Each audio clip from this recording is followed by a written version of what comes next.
There's a little treasure hunter in all of us, a desire to find things no one has seen in decades. You might think of shipwrecks out to sea or something buried in a 100-mile wilderness.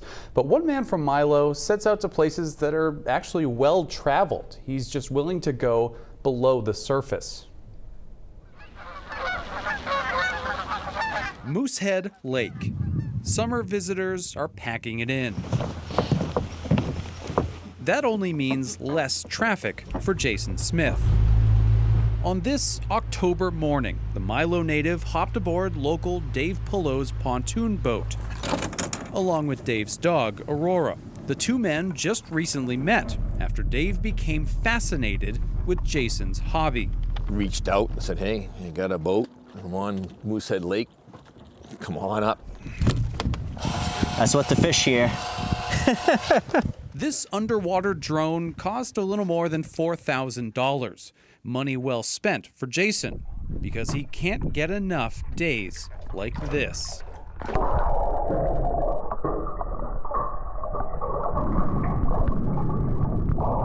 We explore, the deeper oceans and outer space and all this stuff, and there's all this uncharted or very little explored area right close to home. And, the technology's out there to be able to look at it.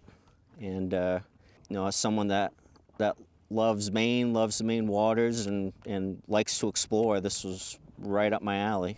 Jason travels to Maine's lakes and rivers in search of artifacts. I come out not knowing what I'm gonna see. Not far from here, I found the remains of an old Model A type Ford vehicle. It's like a treasure hunt. You don't know what you're gonna find. On this day, bottle after bottle from the bottom. Okay, so this one still has a metal cover on it and it's full. Jason's gotten good at dating them. I would need to look it up, but that would be my best guess, probably from the 50s. My oldest ones so far have been mid to late 1800s.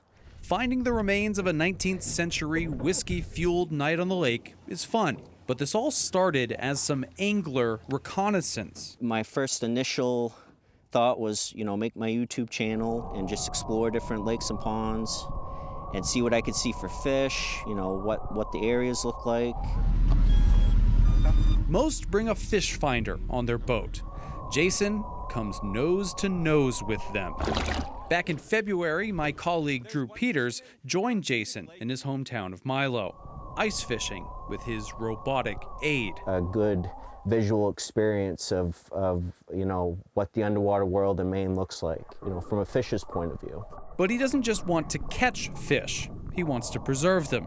Of all of his dives, one of his proudest achievements is finding endangered Atlantic salmon on the Piscataquis River, including the monitoring tags left by researchers who use Jason's videos. It just helps us keep an eye on the fishery in general.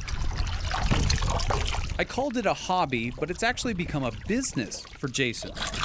He makes money from his YouTube page with 750,000 video views to date.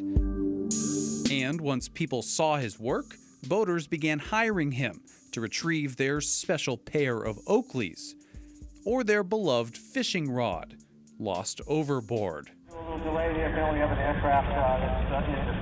And when a seaplane went down during a September fly-in on Moosehead, divers asked Jason to survey the wreck. The pilot made it out safely, and eventually, so did the plane. Wow! It's cool to video something like that, but also, I want to help get the plane out, environmentally and just for the guys to get it out anyways, it's the right thing to do. While I was on board, the best thing Jason found might have been this teacup. I think that's a pellet. Or this bottle that looked like it was shot for target practice. It's not a car or the remains of an old ship, but a day like this, on and under the water, is hard to beat. Now, part of the fun for Jason is wondering what the story might be behind each of the things that he pulls up, but some of it might be pretty simple. The Maine Litter Control Act passed in 1971. Before that standard, folks were known to sometimes leave their trash out on a frozen lake. Oh. And then in the spring, it disappears. Oh my gosh. Nothing to see here. I wonder where it went. Yeah. What a cool gig, though. I mean, you never know what you're going to find. It's a pretty cool side gig, and it was interesting to see what kinds of things people hire him to find. Like they're out for a Yeah. day fishing and their visor blows off or Right, something. right. Did you see the drone? Someone was flying a drone. We showed it there for a bit over a lake, and it went down in the water. And they hired him to go out and find their drone, retrieve it, and once they got the water out of it, it worked. Man, he's going to get his work cut out for him, though. If people hear about him, they're like, hey, I lost my, like if they lose their wedding ring or ring. something like that. Yeah, he says if you can just, when you lose something, if you can make a note of where you were as accurate as possible, there's a good chance he can go down and get it. I can't wait to see what he finds next.